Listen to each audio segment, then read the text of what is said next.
To participate and to come and share their ideas. You can chat on the right-hand side and ask any questions that you have. Apple is not the sponsor. Nobody's the sponsor, actually. Marty and I, with OM Media, decided that it would be useful to have a chat about the iPhone features. And we are actually going to give away a great Bluetooth speaker, the UE Boom Bluetooth speaker, because they're fun, and we figured, why not? Let's have a fun giveaway. We're going to pick the winner just based on participation and a good question, say. We're also going to talk about the features and whether you're new to iPhone completely and whether this is a good time to perhaps take the leap. We're also going to talk about some of the great features, whether you're a real techie or perhaps just new and you use some features of your iPhone, of your current phone, but not a lot. So, Marty, with that in mind, I'm thinking that you should help us kick off. You're the longest probably user of iPhone, and just tell us sort of like the 40,000 foot view. Why is it your platform of choice? Why is it your device of choice? And that's a great way to look at it. If I just the top priority, I am in business for myself. Me and Misty work together. I think it's just the ease of use and getting things done quickly. No fuss, no muss. I think that's the biggest reason I am an iPhone user. I've been an iPhone user since the 3G, which is the second version of it. And that's really it for me. You know, it works. And also the other thing, I'll throw kind of 1B in there. I have all Apple devices, so I'm running this blab on a MacBook Pro. I have the Apple Watch. I have an iPhone. I have an iPad.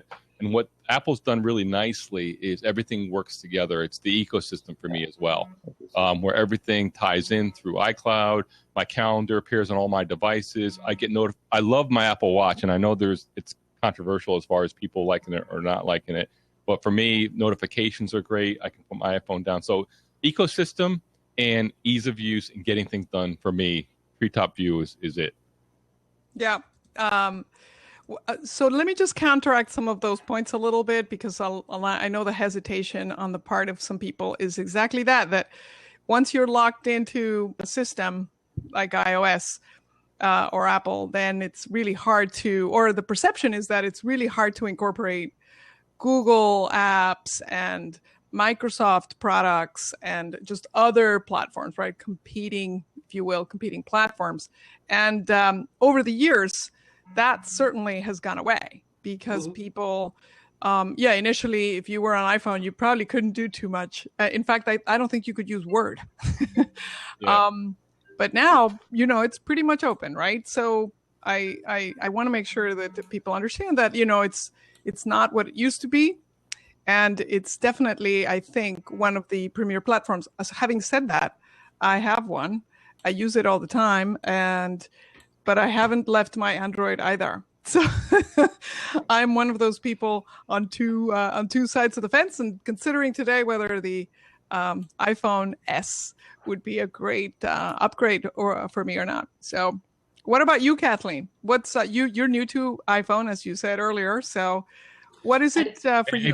Kathleen, before you start, I just want to announce for everybody on the chat, we're getting a ton of comments in here. If you have comments or questions you want to get our attention, just type /Q and then your question. And then what I have access to a column here that just shows the question. So it'll make it easier for me to see it, because we want to definitely get to your question. So please type / and then Q. Thanks. Oh, and one thing to say too, for some of the questions I'm looking at, we are going to go through the top 4 new features of this iPhone that pre-orders today, the iPhone S. So stay tuned. In just a few minutes, Marty's going to give us a quick rundown of what's changed and some of the positives of the new iPhone, and maybe if there's any design changes or other stuff you should know. So we're definitely going to address what's changed, what's different, and also how you should pre-order if you want to do that today, because that means you'll get it on the first day of availability. So Kathleen. So in answer to your question, since I was an Android user for such a long time, one of the things I was very jealous about for people that had the iOS was that different applications that came out, the iOS people were the people that were able to use them first, because it seemed as though everything was written for the iOS. So when something like Meerkat came out, or Periscope, I felt privileged that I was able to get on there and be an early adopter of that, of those platforms. And as far as making the transition over, like I had said before when we were off the record, that I still have an Android base, and I don't have a problem making that transition in my mind to both of them. They're different in their own senses, but as far as using, I'm a Google user, Google Chrome, Google Hangout, so using that on my iOS has not been a problem for me. If people have any worries about making that transition, it's a very easy transition. So I would suggest not letting that hold you back if that's something, like Marty was saying, he has everything that's compatible.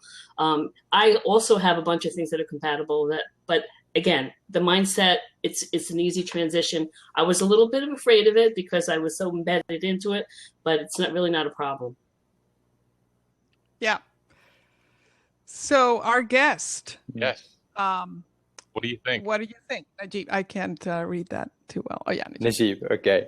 So I've been an iPhone user since the 4th generation, the iPhone 4, and I kept upgrading my phone for every new release till the iPhone 5S, and then I said, why just try something new? And I've tried the new Nexus 5. It's a pure Android experience, and what I loved about this phone has a pure Android OS. It's really, really fast. And when I tried something like the Galaxy S4 from Samsung, it was slow, really, really slow, not like the pure experience. But what I want to say is that the gap between the Android, the iOS is becoming smaller. Didn't you think so? Yeah, I think so. Yeah. That's actually a good point. Yeah, I mean, I think the big difference for me is its ecosystem. So Apple has an advantage where they make the hardware and the software, and so they can fine tune the integration between the two. Android, the challenge for Google is, and you bring up a very good example with the Nexus, because that's a pure Google experience that's put out by Nexus. So they have a lot of tight integration with that, and I think that's why you're seeing that performance. But with a lot of the other phones, when you mentioned Samsung, they have to kind of fork it for their own needs. I know Samsung is trying to release their own OS called Tizen, but they also put stuff on top of Android to customize it for their phone. And then Google has the other issue where they have all these different phones out there, and you can't possibly test it with each one. And Apple has the advantage of just a handful of models. And when they have a software release, they can test it. The great thing is, what I love is the competition. I think it pushes everything, pushes the whole industry forward. So, yeah, I think with the Android, if you like to tinker and like customization, there's a lot to be said for Android. You can do a lot of stuff with it. Apple likes to lock it down a little bit more. So if you want simplicity and just kind of straightforward, then Apple is pretty good there. And that's kind of why I go for it. Good choice for you. Yeah, exactly. So, and that's how I recommend to people. It's like, usually I'll listen to what are your needs? What are you looking to do? And plenty of times I'll recommend an Android phone, even though that's not what I use my daily use. I've used Android phones before. I have one currently, but, again, it really depends on what your use case is.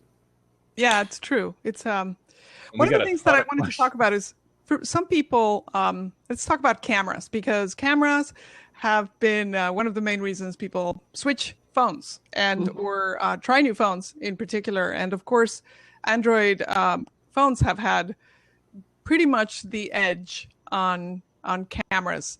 So let's talk about one of that feature, Marty, in particular, because with this upgrade, this version, iPhone S, has a much improved camera. Is that correct?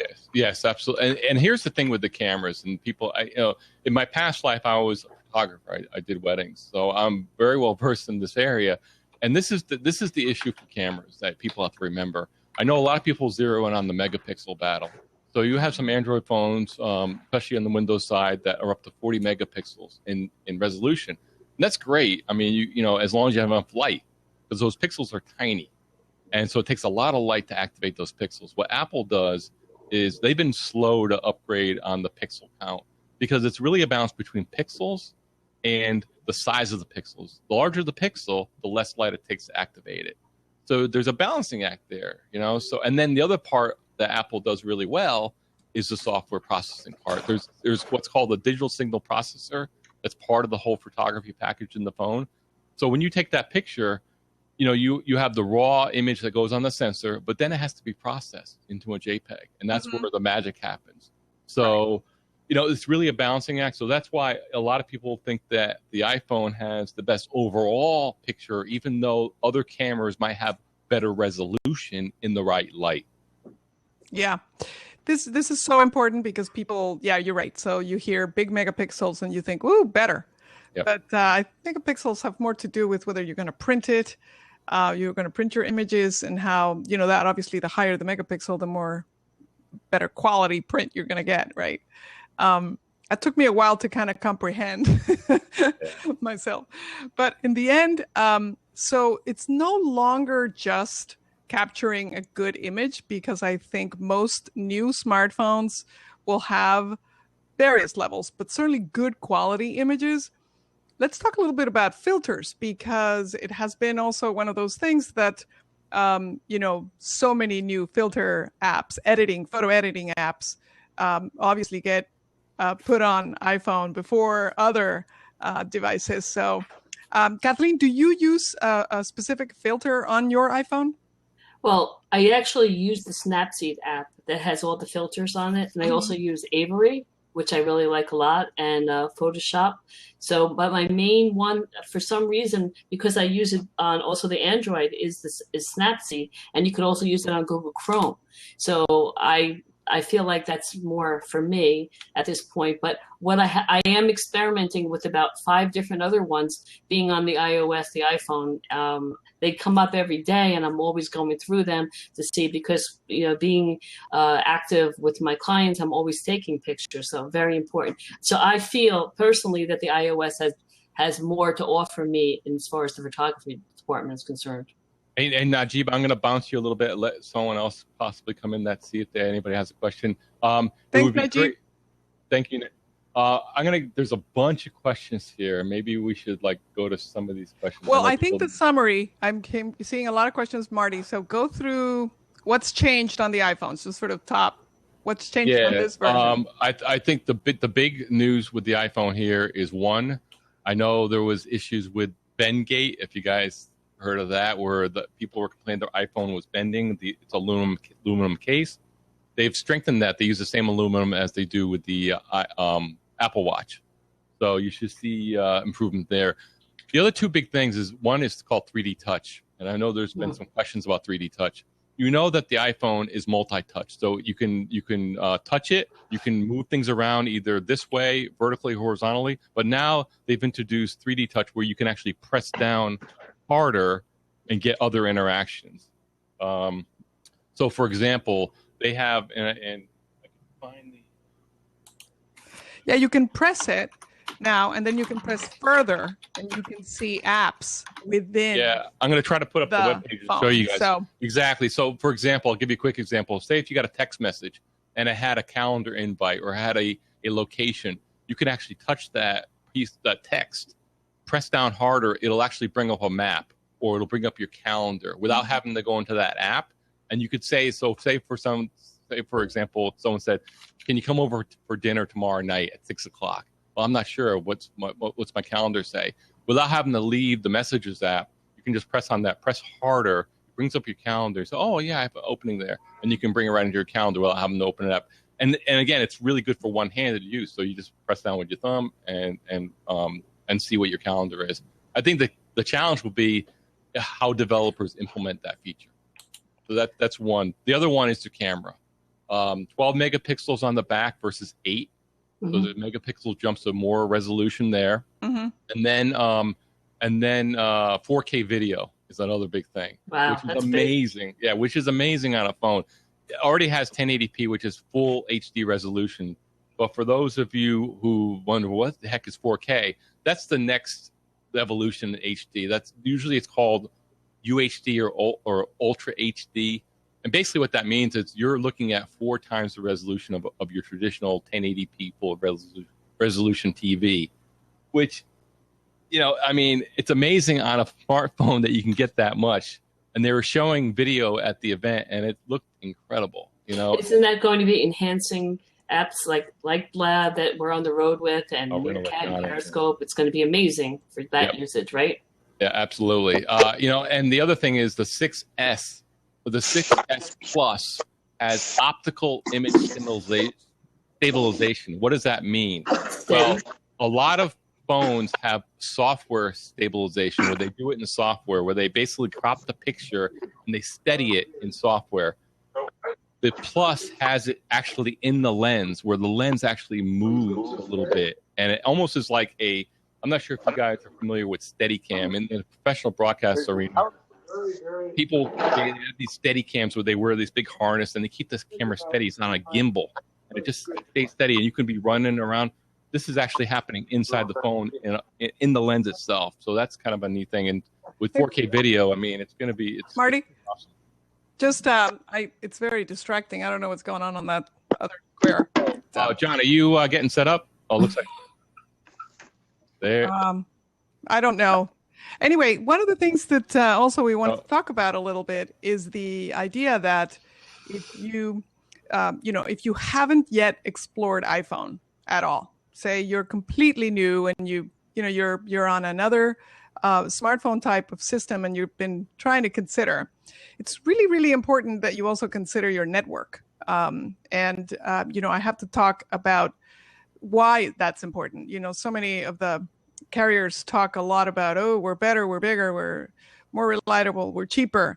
And better does matter, which is why that hashtag exists. Better matters.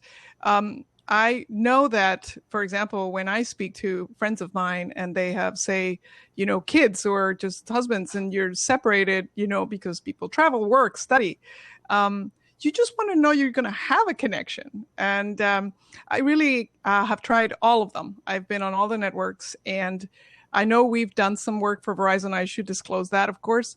But it's true. It is the better network. It's by far the most reliable. You can find a connection everywhere. We just talked to someone who's walking across America, and he's using his Verizon phone. He's actually gone from Irvine to he's now in Tennessee, and he's been recording his experiences and putting them on his Facebook page. I'm going to put the link here.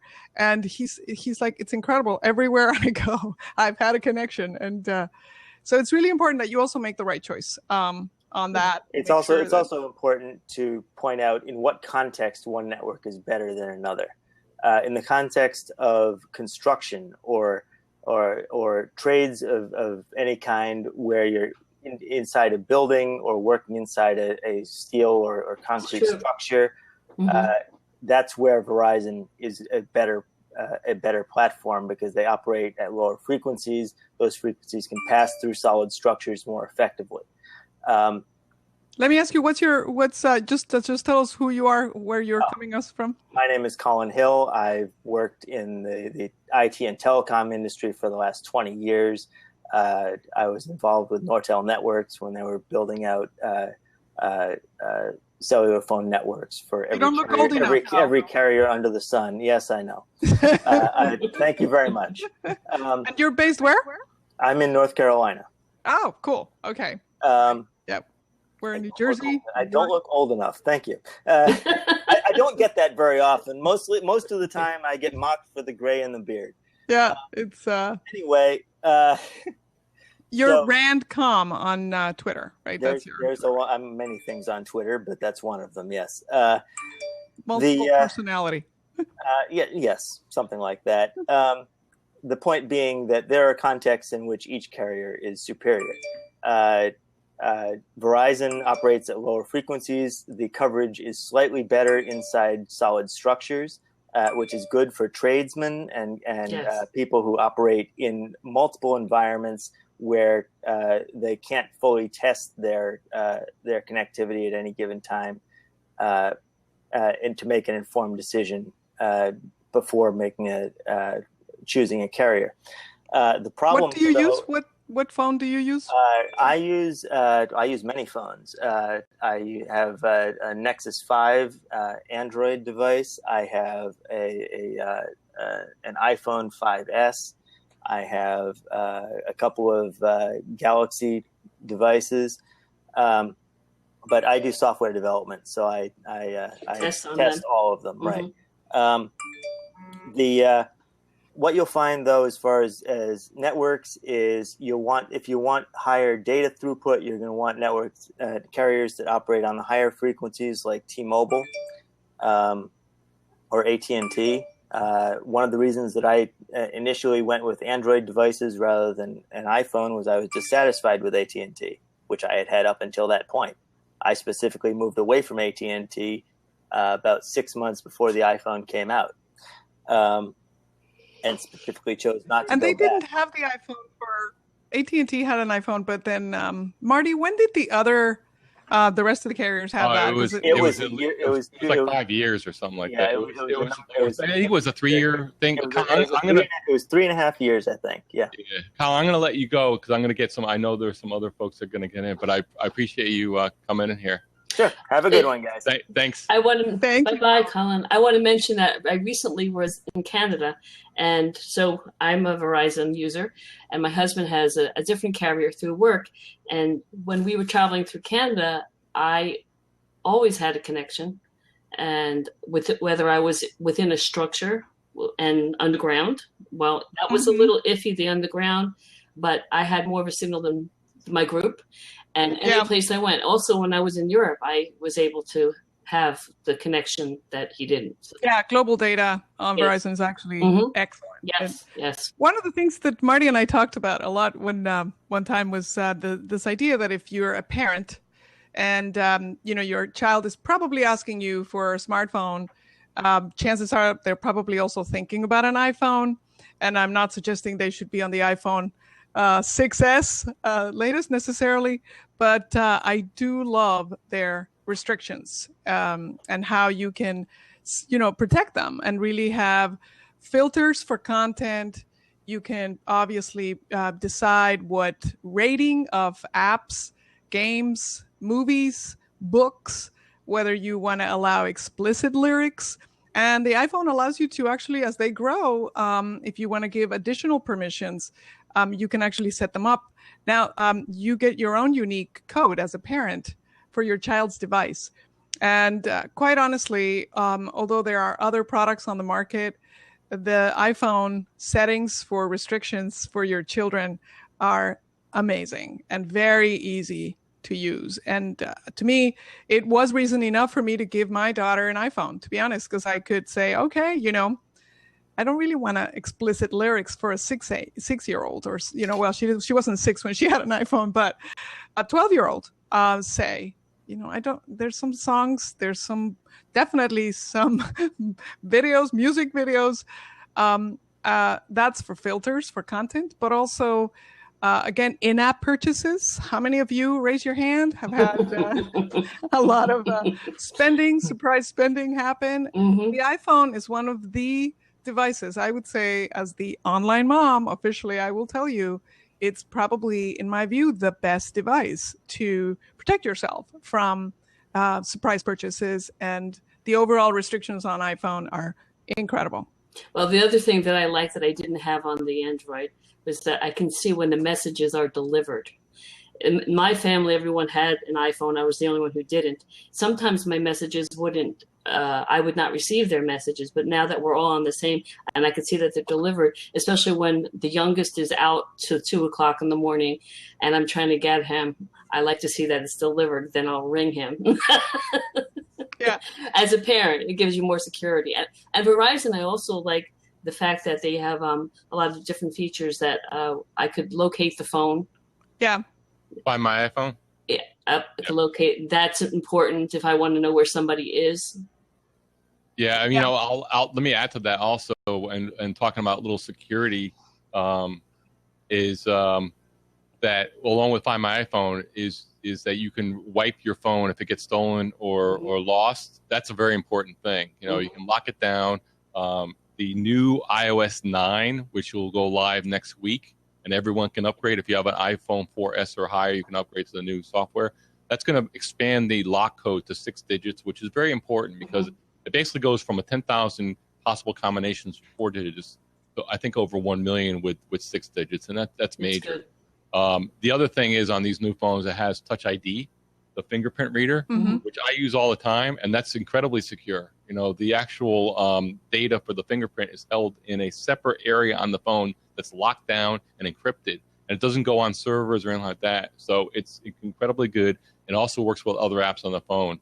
Well, talking about that, Marty, what I liked is that my husband and both of us, we both have our fingerprints on either one's phone. So if something ever happened, we can get into each other's phone, you know, and we don't have to worry about that. So I don't know how that goes with any other phone, but that's secure too. Yeah, absolutely. Actually, that's a good idea. I never thought of that. There were several questions in here. I'm just going to try to get to them, and I appreciate all the questions. One is about the glass. The glass is as strong as you can get on a smartphone. It's Gorilla Glass. I think you just got to be careful, not drop your phone, maybe use a case. Again, I'm just kind of perusing the questions here. We talked about the camera. Hopefully that answered that question. Wireless charging, no wireless charging on the iPhone 6s as far as I know. Let's see. The motion encode processor, that basically is a motion detector. It ties in with your health apps, and that's also secure. We skipped 16 gig. You know, 16 gigabyte model, I think, you know, the key there is if you download a lot of apps and do a lot of videos, especially 4K, 16 gigabytes is probably not enough. Well, what's the difference, Marty, really? Let's talk about the size, you know, the memory, because a lot of people want to know, right? What's the 16, 32, 60 some? What's really, what are you doing with it that you need a bigger size? It's really just storage on the phone. Now, the iPhones are not expandable in any way for your memory, so it's very important to get the size that you need. 16 gigabytes, in my opinion, is rather small. If you use a lot of cloud services, maybe, but I would definitely get at least 64. I think most people can do with the 64 gigabyte model, the middle model. I always max it out if you can afford it. Yeah. Highly recommend maxing it out because then you don't have to worry about it. You know, right now on my phone, I have about half of it. I have a 128 gig, and I think I'm using about half the memory at this point, and I take a lot of pictures of video. I had gotten mine last September, I guess it was, and just recently I had to clean it up. So for a whole year, and Monica, you guys know how many pictures I take, okay, and videos. So for me to have to go a whole year and just have to worry about space right now at 128 gigabytes is amazing. It's amazing. I love that. Which actually brings me to another good, you know, point about iPhone 2 is that, well, actually, you know, all phones, you really should try to delete as soon as possible photos that you're not wanting to keep, because the task later is so much worse, whether it's downloaded or not. So and to add to that, Monica, I mean, I don't know about you, but I try a lot of apps, and I'm trying and deleting. And what's great about the iPhone is any app you download will keep it offline for you in your iCloud storage, and it actually doesn't count against your storage. But you can always reinstall it. I do that all the time. If I'm like, especially travel apps, travel guides. If I'm traveling to a particular city, but I'm, you know, once I'm done, if I'm not going to be there and it takes a lot of space, I'll just delete it and reinstall it if I'm going back. You know, so for the iPhone size, Marty, they have 16, 64, and what's the next one?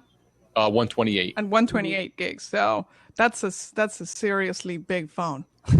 Yeah. And it doesn't mean that the form factor, they all look exactly the same. They just have bigger memory and they're more expensive. So in general, though, Marty, the prices, have they changed for this release? No? Same prices. What Apple does is the previous generation, the iPhone 6 and 6 Plus, go down $100. They also have a free offering. I believe it's the iPhone 5S is now free on contract. And then you have the iPhone 6 and 6 Plus, which are, I believe, $99. It's like $100 difference. And the same thing with the storage capacities. The first level is I think it's $3. I don't know what the price, but it's $100 difference each step you go. Yeah. Overall, I'd recommend at least a 64 gig for most people. If you take a lot of photos and videos, you're gonna want that extra storage. Yeah. You can afford it. 128 is always good. It's I know it's an extra $100, but I don't think it was so worth it for me. So worth it. more So- gigabytes, the better. Absolutely. I mean, the way it's going to work, I know, for example, on Verizon, is that you can, if you switch to Verizon, you can buy one for the 6S for $27 a month. So that's a pretty good, monthly, if you want to do that monthly, or you can trade it in. You can trade any of your old iPhones. So like if you have a 5 or even a 4, you can trade those in, and there's some really good deals, at least on Verizon, to do that. Now, when is the pre-order delivered? When is it actually coming out, Marty? You know the date of actual delivery September date? 25th. Yeah. Yeah. So if you pre-order now, you'll get it on September 25th, pretty much, or thereabouts. No standing in line. Although I've done that, me and Misty have done that many times. It's like a party atmosphere. So I'm a Apple freak, so I do that kind of stuff. My son already pre-ordered. He's all ready to go. There are like 3 questions here that are all related. If you have 16 gigs, in iCloud, will that work? For those with a 6 and 6S, is it worth the upgrade? And are you able to add an SD card to the iPhone 6? I'll take the last one first. No SD card on that. Really, the only thing you can do is back it up to your computer or iCloud. The iCloud and 16 gig option, it's, you know what? I mean, it really depends on how much you want to have on your phone at one time. iCloud is really meant for backup. Also, if you do work, like if you're using the Office productivity apps like Pages or Numbers, you can store it in your iCloud drive, and then you can bring it to your phone. I still, if I'm being completely honest, I would recommend, if you can go for it, I would go for the 64 gig as a minimum. Frankly, if I'm an Apple fan, but I think Apple should do away with the 16 gig. I think their entry level should be at least 32 gigs. I think it's a little, too low. Morty, do you know how much of the operating system takes up on this way? It would gauge someone if they really needed to make that iffy decision. I'm thinking, I don't have the exact number. I'm thinking maybe about a third of it. I mean, it's, again, they've also promised that I know people last year have had problems with upgrades where the upgrade file has been larger than what's available on their phone, and Apple's promised to reduce that by quite a bit, so people with 16 gigs can still upgrade. It's still a very iffy situation. I mean, you're probably going to end up having to download your photos quite a bit, back them up. You're probably going to have to swap out apps. Right. You play a lot of games that have video files attached to them. You're probably going to run out of storage. I mean, it's also, the other thing is 4K video. Yeah. It takes a lot of storage. So, and also the increased megapixels on the camera. Again, the file size is bigger, right? So 16 gigs, and that's why I think Apple should do away with the 16 gig and make 32 the entry level. I think a little small for most situations. Yeah. So calculating the operating system, put that in your equation, and then you can come up with what you need. And most times, it's the middle ground that you should really go with. Yeah. The questions on sort of a little bit of what sort of really new revolutionary features on the iPhone S. Not really revolutionary, right? I mean, they're evolutionary in the sense that they're just better features. Okay. So I think so. I mean, if you want to say revolutionary, I mean, maybe the 3D touch. It's a different interface, way you interact with the interface, where you have the force, like on the Apple Watch, you have force touch, so you can press down and it opens up a whole different level of menu. Maybe that, but I mean, it's time saving, right? Oh, absolutely, absolutely. I mean, especially with one hand, you can access. Again, we were given the example of the text with the calendar invite. Just press down. You can open your calendar with one press without going into the app. It is definitely a time saver. It'll be interesting how developers implement it. But yeah, I agree with you, Monica. I think it's more evolutionary. Yeah. But that's why it's so exciting, to be honest, if you have not tried the iPhone before, because you're not going to be fighting the hordes of people that are just, in line for days to try to get this phone. Exactly. It's going to be, you're going to have all the benefits of the phone that was launched last year, with some enhancements and none of the crazy rush that happened last year, right, Marty? That people there was months at midnight. They were back ordered for a couple of months as well because they had that initial push. So yeah. It's funny. I went on the website today. I didn't stay up till 3:00 in the morning on the East Coast to order this time. But I went on the website today. See if they're available. And if you guys want to order, last time I checked, they are available in pretty good size. Now the rose gold I see is selling out quickest. Of course, that's a new one, right? Yeah, so the gold did last time, so the rose gold stands to reason. That's gonna I just want to know if they're going to give us a Mophie in rose gold. It's very important to match. I'm sure Mophie, is one of those companies. They are so together, and I'm hoping for it. They know. So for holidays, obviously, this is not an accidental timing on the part of Apple. Probably strategic, one of the most brilliant marketers of all time. And I know that going back to my alma mater at Columbia, the Apple case studies abound now. So for holidays, obviously, this is coming up. But the good news for consumers, I think, too, is that the offers now are so great. So you can, get the top of the line iconic iPhone. You can pre-order it, or potentially go to your Apple store and request it there or buy it there.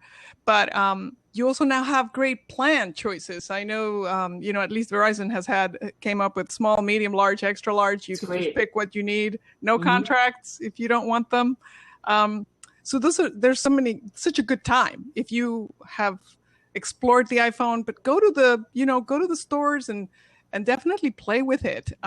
One of my favorite features on the iPhone, Marty, you're going to laugh a lot, is that the tips that keep rolling through. And I do love that on my phone. I keep getting, oh, did you know that if you do this, or and they're so useful. So if you're like standing in line or, sort of looking at your phone, you can get a tip on how to make the most of it, because I think Marty may use 90% of the iPhone features, but most of us probably only use about 30%. Yeah, I'm still learning every day. It's interesting you bring that up, Monica, because one of the things I think Apple could do a better job in is explaining exactly how to use the phone. I think that's where people miss it. They stick a lot of stuff in there, and they kind of say, "Okay, off on your own, you figure it out." And generally it's easy to figure out the top level features. But yeah, you're right. There's a lot of little hidden Easter eggs in there that are very useful. If you go to your local Verizon store, they do put out workshops, and you might be able to catch a workshop that they cover so much. If you want to learn, you can spend afternoon after afternoon going there and learning all kinds of things, and probably an iPhone workshop as well. Actually, that's so true. I took my mom because she had been using one of those flip phones. In fact, I kept it as a joke. And so I took her down there, and the Verizon guy was great. And he basically said, here's what you need to know, sort of just the top 4 or 5 things based on what she uses it for, which is mostly to text me. I'd say that's 99% of her use. But now that she's on an iPhone and Verizon, it doesn't cost us. So that's the good news. But yeah, you can really just get a sense. You don't need to use all the capabilities, but certainly if you're new to iPhone, spend the time, play with it. If you have a Mac, great. If you don't, that's fine too. This is a myth, right, Marty, out there, that if you have an iPhone, you need a Mac. No, I don't have a Mac. I'm good with it. There you go. That's a good point. And so, and also, if you have, music that you need to share among devices and systems, now it's very easy to do that. So your iTunes library, you can use, in other devices. I have someone who absolutely needs to get a hold of me. I apologize. Hey, do not know who that is. But yeah, that's kind of one of the advantages now, that there, a lot of these systems are very cooperative with each other, I should say. They are friendly. Yeah. The Apple system also has family sharing, which means that you could share now anything you buy from the App Store or iTunes or anything Apple related software-wise. You can share among people in the same family, and also addressing the parental controls. you can also control who purchases new apps or new That's lovely. music or new movies. And you can actually make a setting where, say your child has an iPhone and you're the master holder of the account. Say if the child tries to buy something you don't want them to buy, it'll actually text you on your phone, say, is it okay that Johnny buys this app? And you can decline it or accept it. Wow. So you have full control. Yeah, it's great. You have full control over it, and then the sharing is great, because you only have to buy an app once and you could share among everybody in the family, which is great. Call me really archaic, but the other day my husband showed me how to share a contact to his phone. Okay. Yeah. Did I feel dumb? No, you can do that? Listen, my father used to say, if the person that doesn't know is similar to the person who can't see. If you can't see it, you don't know it's there. Exactly. So once you learn it, though. Good point, because I didn't have a reason for it before, but now it's like, I can share. A couple of questions come up, and if I didn't get to your question, I apologize. They're coming in crazy fast here. But one, they want to talk about the video capabilities again. I can cover that briefly, quickly. The other question, Monica, you might want to do: what's the best way to buy Apple's new iPhone 6s or 6s Plus? I don't know if you want to weigh on that. And the third question I see here is: are apps screened or looked at on Apple versus Android? Apple, I'll take that. Apple does a really good job. They review it, and a lot of developers, it's the bane of developers' existence, the app review process, and they're very meticulous as far as what gets in the App Store. Yeah. So you can pretty much guarantee that the app's going to work properly. They're really good at keeping out malware. On the Google side, I'm not as familiar with the review process. I think they do have some type of review process on the Google Play Store, so I'm not sure how meticulous that is. The only thing on Android also is you're free to download whatever you want. So just a word to the wise, if you have an Android phone, be careful where you get your apps, because you could be introducing malware there. You stick with the App Store on the iPhone, you're pretty safe. Yeah. So, yeah. And I'm not sure if you want to take the one about buying the phone. Well, I mean, to be honest, I have always bought my phone with Verizon. I just go to the store, and I brought I traded in. It's a great time to trade in. If you have an old iPhone right now, or if you have any old smartphone that works, you can walk in and there's a $400 Verizon trade-in value. So, any iPhone. So that's any iPhone. That's any. I think that's any phone, right? It's any phone. It's any phone. And any phone. It has to be, it's got to be working, in some kind of working order. You can't fish that from the bottom of the pool, but if it's working, and if you have an existing iPhone, it has to be like a 5 or a 4, but it's a $400 credit. So that's great. It's like impossible. That's a no-brainer. It's totally no-brainer. And everyone can get the 128 gigabytes if it's $400. Yeah, you can actually get the 64 gig, no problem with that. And Robin just posted the link to that if you want to check it out. But that's a really good way to do it. Otherwise, you can go to the Apple Store. They're great there. I love going in there too for all of my Apple-related questions. They're super friendly, and you just request the carrier that you use. I obviously as happens that we're all on Verizon because we think better matters. But if you go to the Apple Store, they'll just give you a choice. So that's another option. Smooth transition. Just quickly on the I know someone asked about the video, and the big difference with the new iPhone is it has 4K video. So what does that mean? It's 4 times the resolution of full HD.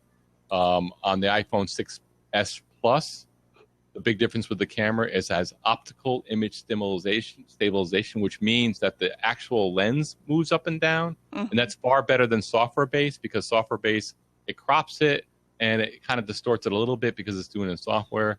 But that's the major difference. And also the megapixels. It's going from 8 megapixels to 12, so you get a higher resolution. And I will say that they have another feature on there called Live Photo. Ooh. And that is where you press on it'll actually take a series of photographs, a series of exposures before and after the actual picture that you're taking. And when you press your finger on the photo, it'll actually move like a little mini movie. Wow. That's cool. Yeah. So I would encourage you guys to go to apple.com and search that out. They have a demo on there, and it's really, really cool. Those are the main features difference between the new iPhone and the 6. And I know that not iPhone related, but Apple also announced a stylus.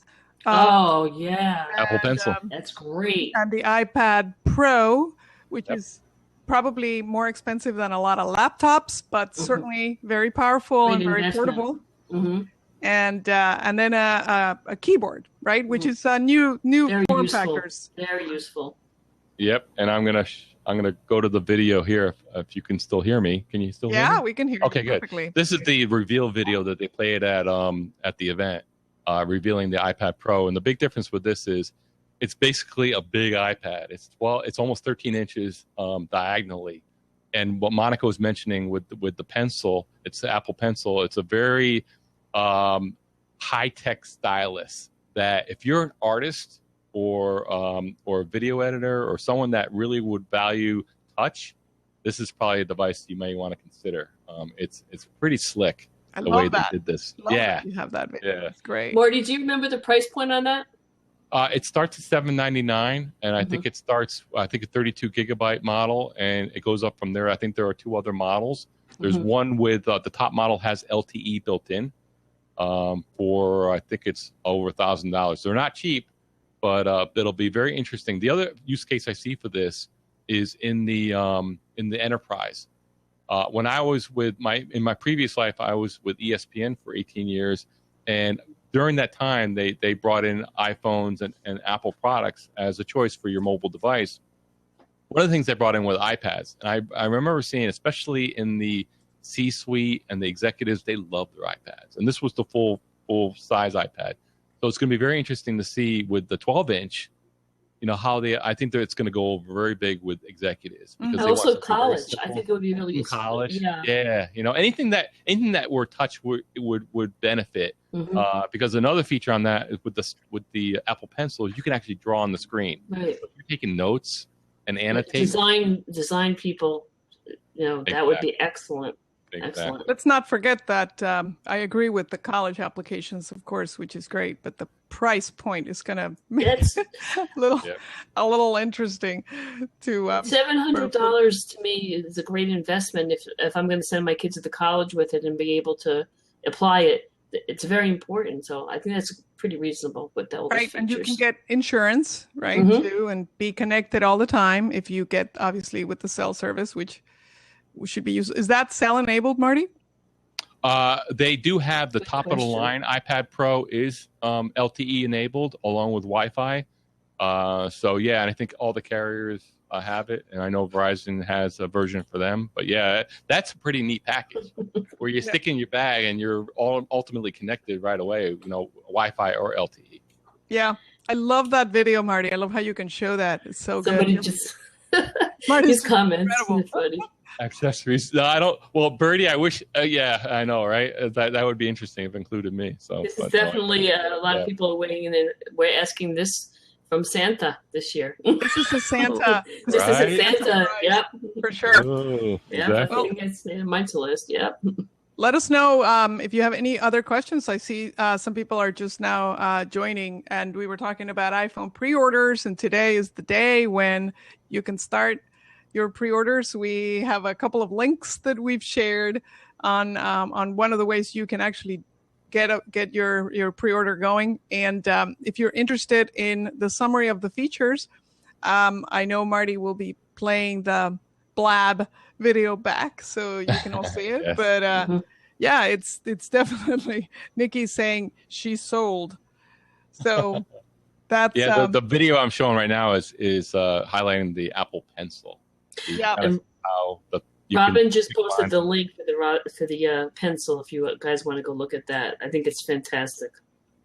Yeah, if you want to hear it with sound, just apple.com has all the videos and you can watch it. It's pretty impressive technology for especially for artists. Again, I love that because, to be honest, some styluses that I've used are not precise, and one of the things that I found Apple able to do is that they may not take a new concept. Obviously, styluses are out there in massive amounts, but when they do come out with it, it's usually so well done.